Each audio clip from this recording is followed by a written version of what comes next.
Bizlar tikuvchilikda aynan dizaynerlik sohasida juda ham ko'p kurslar bor. Nima uchun endi siz Siluet akademiyasini offline kursida o'qishni tanlashingiz kerak? Buni 3 ta sababi bor. Birinchi sabab, tizimni o'rgatamiz. Atelier biznes tizimi o'zi qanday quriladi? Tizim ishlasagina charchamaysiz. Siz faqat ideya qilasiz, siz faqat ilhomlanasiz, siz o'z ishingizdan mazza qilasiz. Ikkinchi kuchli sabab, siz butun jamoangiz bilan o'z bilimingizni oshirishingiz mumkin. Siz aynan marketing va kreativlik sohasida bo'lsa, atelier egasi endi moliya, marketing, nazorat, sistema, lekin sizni bichuvchingiz bizani eng super merosda, basicda ishlatiladigan andazamiz sirlari, sizni bezakchilaringiz yangi qo'llanilayotgan bezak turlari o'qib, o'rganib, atelyengizni yangi bosqichga olib chiqish imkoniyati. Qizlar, uchinchi sabab, hozir hamma narsa onlayn tizimga o'tib ketyapti. Hozir hamma narsa Instagramda. Eng katta oqsash aynan media sohasidagi ko'chirma-kashlikda. Ya'ni kimdir chiroyliroq uchadigan reels qilsa,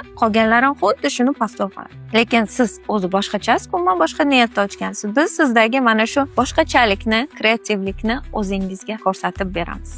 Bizni bu kurslarimizdan keyin siz media sohasi bilan, videograflar bilan, fotograflar bilan qanday ishlash kerakligini bilib va o'z brendingizni kreativ direktori o'zingiz bo'lasiz. Va bu juda ham katta so'z. Bular masalan bitta reelsga sig'maydi. Agar kimga qiziq bo'lsa, izohlarda offline so'zini yozing. Biz siz bilan mana shu stol atrofida birlashamiz.